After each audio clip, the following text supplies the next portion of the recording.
Uma criança sempre fala. A gente é que precisa poder escutar, né? Ter modalidades de escuta que permitam escutar através de desenho, fala, atitudes, desde a palavra, né? Tem muitas formas de dizer.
O Nupsan, há muito tempo, ele vem desenvolvendo ações, pesquisas, estudos, debates sobre a questão da saúde mental de criança e adolescente como política pública, uma forma do Estado brasileiro propor cuidados e defesa de direitos, ampliação de condições de cidadania, pertencimento para criança e adolescente. O Nupsan pesquisa isso há muito tempo. A UFRJ abre um edital de projeto de extensão Profaex.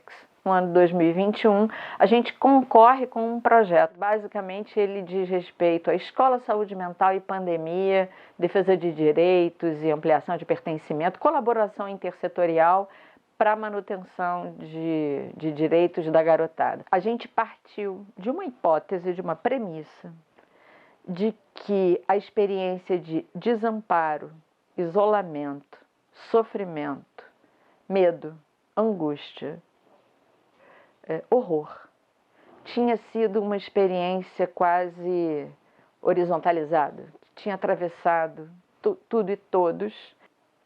Por nosso ponto de partida e ético, dizer é preciso ouvir das crianças, delas próprias, e não dos seus responsáveis, dos adolescentes, deles próprios, o que dizer da sua experiência diante de tudo que tinha acontecido. Trabalhamos com uma ampla gama ali de idade, desde crianças menores até adolescentes já um pouco maiores. Compreender que para essa conversa realmente ser eficiente, né, conseguir produzir alguma troca realmente efetiva, ela precisava ser diferenciada.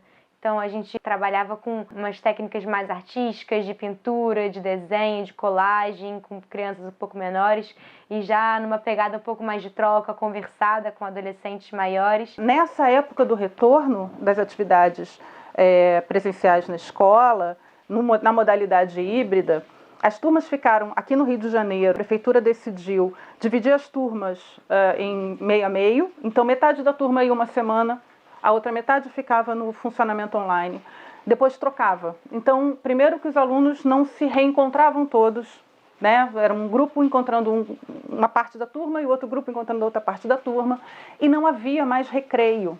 As normas sanitárias daquele momento impediam uma interação mais próxima. Quando a gente faz atividade com os bambolês, a gente espalha, né, as crianças pelo pátio. Eles começam dentro dos seus bambolês, mas pouco a pouco vão começando a se espalhar um pouco mais. E no final isso foi muito bonito e se repetiu várias vezes. Eles pediam para brincar com os bambolês. Bem, a gente acabou oferecendo, sem querer, uma oportunidade para essas crianças que estavam há 1 ano e meio sem se ver, poder brincar juntas, ainda que fosse por 10 minutinhos, no final da nossa atividade. Então isso foi uma primeira coisa que me mostrou a importância de manter uma abertura na perspectiva da promoção de saúde mental, para aquilo que vem, que foi solicitado por essas crianças quando a gente se dispôs a escutar a história delas. Resumidamente, o que a gente encontrou? Muito sofrimento em muitos meninos, experiências de depressão, que eles relatam, assim, são frases dele, né? Medo, incerteza em relação ao futuro, violência, uma exacerbação do trabalho infantil, muita dor, automutilação. Alguns perderam familiares, muitos tiveram Covid e relataram como foi enfrentar a doença, como se sentiram quando saiu a vacina. Muitos, o cotidiano não se alterou, porque os familiares continuaram saindo para trabalhar, precisavam sair para trabalhar e continuavam saindo. A maneira como a gente, junto com a escola, foi conduzindo, eu acho que isso também trazia leveza para o trabalho, ainda que houvessem situações extremamente dramáticas. Também coisas que eu acho de uma delicadeza importante, e a gente precisa dizer, de meninos que diziam, pela primeira vez tive mãe, fui cuidado. A ruptura do cotidiano se colocou, mas a experiência foi muito diversa, foi de muito aprendizado para nós. E aquilo que, para mim, parecia como sendo algo de muito difícil de enfrentar, para eles aparecia como algo do cotidiano. E aí eu vou falar um exemplo que eu gosto de dizer, que para mim foi muito paradigmático, para sempre nos reafirmar de que é preciso estar aberto. A gente que trabalha com saúde mental, com política pública e que acredita que crianças e adolescentes têm o que dizer, é preciso sempre considerar a possibilidade de que a gente seja surpreendido e aprenda. Uma das primeiras surpresas foi numa certa atividade que a gente estava fazendo, a gente perguntava para a garotada como foi naquela época que estava todo mundo mais isolado, como é que foi isso para você, que não podia, não tinha escola, não tinha isso, não tinha aquilo, como está sendo agora, né? Naquele momento estava voltando, e o que você quer para depois? E ele diz, ué, como é que foi? Normal. Normal como? Continuei soltando pipa, continuei não sei o que, tinha tiro de qualquer jeito, moro em comunidade. Para ele, naquele momento, o que ele quis afirmar é assim, não vem pensar que aqui é tudo igual, que você sabe da experiência, da minha dor sei eu, e do modo como eu puder expressar ou quiser expressar a dor, e se eu quiser expressar a dor, cabe a mim também. E eu acho que isso é o cerne um pouco do que a atenção psicossocial como política pública precisa estar aberta.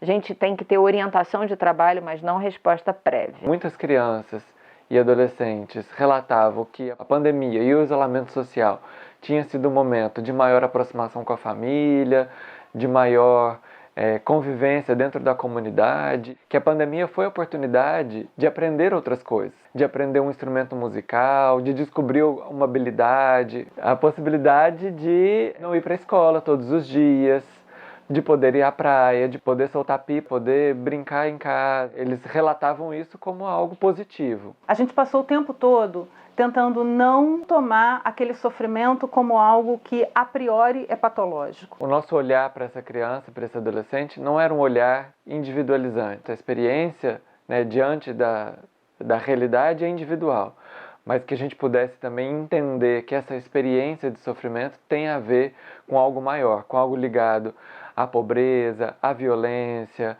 à exclusão social, à marginalização, e aí entram, né, também outros preconceitos, como racismo, capacitismo. A política de saúde mental para criança e adolescente tem como um dos seus fundamentos, príncipes, a questão da intersetorialidade. É muito novo, a gente do NUPSAM achava pouco experimentado no sentido vivo da experiência. Então a escola também proporcionou essa oportunidade. A intersetorialidade envolve outros setores, mas o foco ali era saúde mental, escola, e a escola considerada na sua função social. Esclareceu também para a gente, naquele momento, a importância da escola, efetivamente, na vida cotidiana da garotada, como um espaço, não só onde eles aprendem coisas, mas como um espaço onde as dinâmicas psicossociais da vida, de relações, de encontro com parcerias, mas também com conflitos, rivalidades, a experiência humana viva, quase uma experiência civilizatória, né? O espaço da escola se configurando com um encontro com essas coisas tão humanas e tão difíceis, né, como todos nós. Um outro componente desse projeto é o agenciamento do cuidado psicossocial. Diante de alguma situação mais difícil trazida, seja pelos professores ou pelas próprias crianças e adolescentes, a gente conversava, acolhia aquela demanda e entendia aquela situação de sofrimento trazida. Demandava um cuidado mais específico em saúde mental. O que a gente aprendeu ao longo desse tempo e nesse vínculo com essa escola e com essa comunidade é de que boa parte do que se apresenta ali do sofrimento é possível cuidar no cotidiano. É possível identificar naqueles professores, naqueles adultos que estavam ali, com quem ele tinha maior vínculo, para que ele pudesse buscar e ter nessa pessoa um apoio, um suporte, alguém com quem pudesse conversar, poder retornar e depois, né, seguir com as suas atividades na escola. A regularidade faz parte desse trabalho. Ela cria essa possibilidade para que esse vínculo possa ser construído. A gente, às vezes, ia para a escola simplesmente para estar. Com esse trabalho de presença junto aos alunos, a gente tinha também uma presença junto aos professores e à direção. A nossa abertura permitia que essa comunicação entre professores e alunos também pudesse ser mais mediada em alguns momentos mais difíceis. Uma coisa que eu acho importante destacar desse projeto, a escola tem uma função social fundamental. Número 2, professores, que a gente tem chamado aqui no NUPSAM, dos adultos significativos, né? Para muitos meninos e meninas, eles são fundamentais. Muito menino e menina tem apenas nos professores um ponto de ancoragem para muitas das questões, seja de violência, sofrimento, coisa e tal, que ele pode expressar. Aquele território era habitado por muitos, né?